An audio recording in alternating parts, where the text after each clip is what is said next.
Okay, let's unpack this phenomenal destination. We are heading straight into the heart of the Adriatic today for a deep dive on Trogir, Croatia. The sources we got describe this place as, well, one of the most charming and well-preserved medieval towns in the world. It really feels like you're stepping directly into a postcard. It's an absolute jewel, and it's been a UNESCO World Heritage Site since, I think, 1997. Right. But what makes it so special is its geography. The entire historic old town, the core of it, is on this tiny little island. An island separated from the mainland. Yeah, but connected by a bridge. It's a very unique setup. So that island setting is key. It sounds like it captures all that stunning Venetian architecture you'd see in a place like Split, but Yeah. it feels different, quieter. A more relaxed atmosphere, exactly. It feels preserved, almost like it's frozen in time. And that idea of being preserved is, I think, exactly where our mission for you begins today. Yes. We aren't just here to read from a travel guide.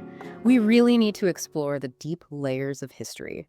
We're talking everything from ancient Greek carvings to, centuries of Dalmatian food. And crucially, understand the complex logistics of keeping it that way. The balancing act. That's the whole thing. That balance is fascinating. I mean, how does a place this ancient maintain its integrity while also hosting, say, massive open-air techno festivals inside its fortress walls? The sources gave us some real insight into that tension. Right, and we'll definitely cover how the city manages its heritage, but first, let's lay the foundation. Okay. We'll explore the historic core and its ancient symbols, then we'll transition into that vibrant Dalmatian gastronomy. And then head out to the coastlines and check out the nightlife. Before finally looking at the serious institutional efforts underway to protect this whole place. Okay, I'm ready. Let's dive into those cobbled streets. Let's do it. The first suggested activity for anyone visiting Trogir is actually pretty simple. Just wander, get lost. Yeah. These narrow medieval streets are like secret passages. They're tight, they're shaded, and you just keep discovering these hidden gems, little artisan boutiques, private courtyards. It's a very immersive way to start. It really sets the mood. And all those winding streets, they eventually spill you out into the central piazza, which is, well, it's the architectural heart of Trogir. The absolute highlight here is the St. Lawrence Cathedral. And this isn't just an old church, is it? It's more like a history book written in stone. It is. Its construction started pretty early, back in 1213, built right on top of the foundations of an even older Christian cathedral. One that was destroyed. Yeah, almost a century earlier during a Saracen attack in 1123. But the real story is the timeline. Because the construction took centuries, the building has this magnificent blend of styles. So it's not just one thing. Not at all. It's predominantly Romanesque, but the vaulting, for example, wasn't finished until the 15th century, giving the interior this spectacular Gothic flourish. And the sources highly recommend climbing the bell tower. There's a small fee, I think. Oh, absolutely, but it's so worth it. That view is the quintessential Trogir moment. What do you see? You look down onto the piazza where all the action is. You see the clock tower, the palaces, and then this incredible uniform landscape of orange terracotta rooftops sprawling out to the turquoise water. It just changes your perspective on the whole town. But the real artistic masterpiece, that's much closer to the ground. It's the main entrance, right? Rather than portal. Monumental detail is the only way to describe it. This was the work of the Croatian artist Master Radovan. He finished it and signed it himself in 1240. And he was proud of it.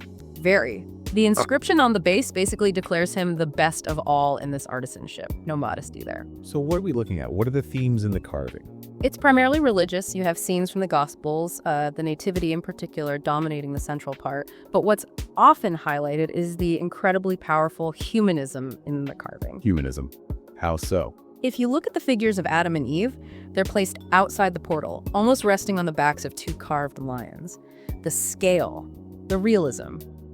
It's just considered the single most important piece of Romanesque Gothic sculpture in the entire region. Wow. So we have this grand religious and civic history all around the piazza, the 15th century clock tower, the Cipico Palace with its Gothic facade. Right, where the noble families used to live. But Trogir has an even older, more philosophical symbol that I want to connect to the modern experience. Ah, you must be talking about the legend of Kairos. Exactly. This is where the ancient Greeks meet modern life advice. It is. So for those who might not be familiar, who is Kairos? Kairos is the mythological youngest son of Zeus. He's essentially the god of the happy, opportune moment. The perfect moment. Exactly. He's depicted as being incredibly fast with wings on his back and feet, and he's bald except for one single long tuft of hair on his forehead. And the idea is? The idea is that you have to seize the moment. You have to act fast and take a risk to catch him by that tuft of hair, because once he passes you, he's gone forever. And this isn't just a story. The sources say there's a real, tangible artifact linked to this, right in Trogir. There is a beautiful relief of Kairos, which scholars believe is the closest thing we have to a lost bronze statue by the famous sculptor Lizip. It was found centuries ago in a noble family's attic. And it dates back to when? The 3rd century BC. And that piece is now kept safe in the Benedictine monastery of St. Nicholas. 3 centuries BC. That just gives you a sense of Trogir's incredible antiquity. And the monastery itself, founded in 1064, seems like a fitting home for an artifact that's basically a constant reminder to take chances. It absolutely is. And it's important to note how this deep historical density, the narrow streets, the ancient monastery, is precisely what complicates modern life. What do you mean? Well, those beautiful narrow streets that look great on a postcard become extreme challenges when you have to plan for, say, fire safety or emergency access, which we'll get into later.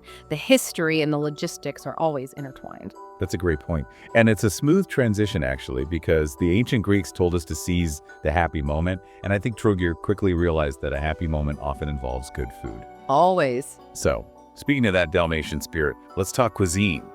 The piazza, that central hub, is perfect for people watching with a coffee. Maybe at a spot like Corte Bar. Trogir's whole culinary identity is just central to the Mediterranean lifestyle that's been thriving there for thousands of years. It's all built on fresh seafood, amazing olive oil, and simple preparation. Now, when we talk about local specialties, we see a few of these technical terms pop up. We mentioned barbecue, but what about dishes like pica, burdetto, and buzzara? Right, these are really the pillars of Dalmatian cooking. Burdetto, for instance, is a deeply flavorful fish stew, often made with a few different types of local fish and served over polenta. And buzzara? Buzzara is more of a method for cooking seafood, usually mussels or shrimp, in a simple sauce of white wine, garlic, and herbs. It's delicious. And pica, that's the one I've heard the most about. Pica is the technique everyone should try. It literally means under the bell.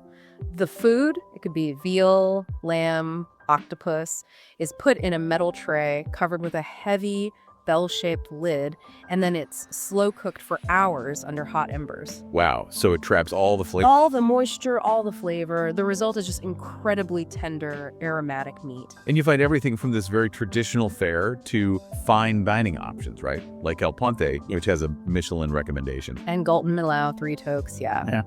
The culinary scene is quite mature. The sources also gave a shout-out to Franca for anyone wanting a perfect fresh tuna steak. And we can't forget dessert. Definitely not. Barbella got a specific mention for its proper homemade gelato, especially the more unusual flavors like fresh lemon, pistachio, or fig and ricotta. But the single most legendary dessert is the rafiole. Tell us the story behind this sweet dumpling filled with almond paste. It's the ultimate local treasure, and it's linked directly to Trogir's architecture. The legend is about a girl named Raffaele, who was imprisoned in the iconic Camerlengo fortress. The huge medieval structure right on the harbor. That's the one. While she waited for her beloved to free her, she baked these unique little cakes. When a nobleman finally did free her, she baked them for him for the rest of her life.